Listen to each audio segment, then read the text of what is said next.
Nomination వేయకుండా కత్తులతోని, గొడ్డలతోని, కర్రలతోని ఆడ కార్లో పెట్టుకొని నామినేషన్ వేయకుండా అడ్డుపడుతున్న గుండాలు.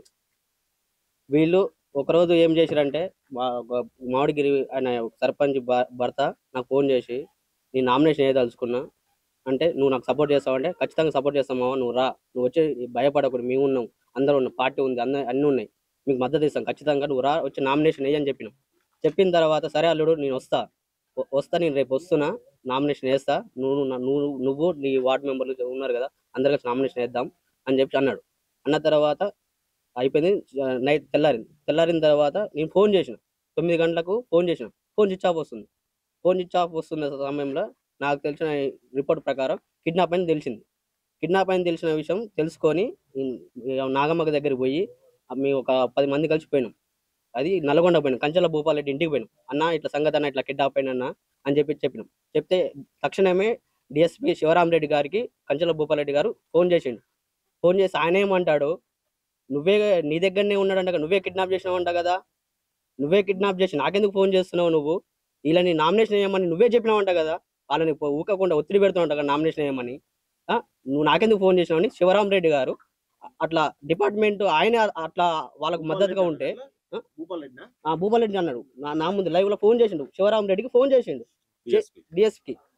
చేస్తే ఆయన నువ్వే కిడ్నాప్ చేసి నాకెందుకు ఫోన్ చేస్తున్నావు, వాళ్ళని అభ్యర్థులను నేను పోటీ చేయమని చెప్పేసి ఒత్తిడి చేస్తున్నావు కదా అని చెప్పి శివరామరెడ్డి భూపాలరెడ్డి గారిని అంటుంటే, అన్న ఇట్లా ఇబ్బంది చాలా ఉందన్న, నామినేషన్ చేస్తానికి పరిస్థితి లేదు, ఆడ నేను ఒడ్లు పోసుకున్నా ఎండ పోసుకున్నా కూడా నాకు సెట్ ఉందని చెప్పి ఒడ్లు కూడా అట్లే ఉన్నాయి, కాంటా పెట్టట్లే, నా ఒడ్లను కూడా నేను ఎండ పోసుకునే పరిస్థితి కూడా లేదు నాకు. ఆడ గ్రామ పంచాయతీ కానీ ఒడ్లు పోసిన నేను. అట్లా నాకు 3 రోజుల సంది నామినేషన్ వేద్దాం అనుకుంటున్నా, వీళ్ళు కర్రలు కత్తులతో రౌడీలతో ఆడబెట్టుకుంటే నాకు భయం అవుతుంది. నేను అమ్మటే భూపాలరెడ్డి గారికి కలిసిన, అన్న ఇట్లా జరుగుతుందన్న ఊళ్ళో పరిస్థితి ఎట్లా ఉందని అంటే, తమ్ముడు నేను వస్తున్నాపా అని చెప్పేసి కార్లు ఎక్కించుకొని నన్ను తీసుకుని వచ్చి నామినేషన్ ఆయన అన్న ధైర్యంతో నేను నామినేషన్ వేయడం జరిగింది. వేసిన తర్వాత ఈయన కిడ్నాప్ అయింది కదా, ఆచూకు తెలవట్లేదు ఆయన. ఆచూకు తెలవపోయేసరికి ఇది ఎట్లా ఉంది కథ ఎట్లా మళ్ళీ మళ్తుంది అని చెప్పేసి వీళ్ళకి ధైర్యంగా నేను నా భార్యని తీసుకొచ్చాను. చిన్న పిల్ల, నాకు చిన్న బాబు ఉన్నాడు, 6 మంత్స్. ఇప్పుడు నా భార్యని నా పిల్లల్ని ఎత్తుకొని వచ్చి వీళ్ళకి ధైర్యంగా నేను నామినేషన్ వేయడం జరిగింది. నా భార్యతో నామినేషన్ వేయించిన తర్వాత మళ్ళీ వార్డు మెంబర్గా 2nd వార్డుకు నేను నామినేషన్, అది ఎస్సీ రిజర్వేషన్. ఆ ఎస్సీ రిజర్వేషన్ ఉన్న నామినేషన్ కూడా నువ్వు వేయొద్దురా, నువ్వు వేసి నేను చంపేస్తా, నువ్వు ఒకసారి నీ భార్య పిల్లల్ని చూసుకొని రా, తరగతిలో చూసుకొని వచ్చిన తర్వాత నువ్వు నామినేషన్ చేసిన బయట పెట్టగానే నేను కత్తుతో నరికి నేను చర్లేస్తాం అని చెప్పి బెదిరిస్తున్నాడు ఊటుకూరు సందీప్ రెడ్డి. ఇట్లా బెదిరించడం జరిగింది.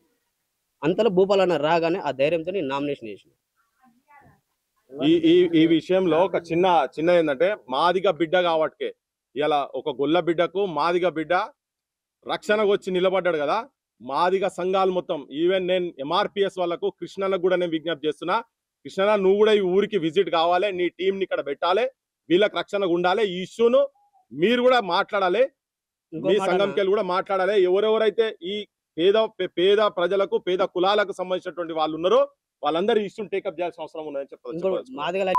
నా మీద పోటీ చేసేంత మొగను అయిన వారా నువ్వు, అరే కేసు పెట్టలేను, నీ కేసు పెడతాంటే నన్ను చంపేస్తాను. నాకు పొద్దుగాల నేను కృష్ణతో కూడా వాళ్ళ సంఘంతో మాట్లాడతాను. నామినేషన్ చేసిన తర్వాత ఎస్ఐ దగ్గర పోయి కేసు పెట్టడం జరిగింది.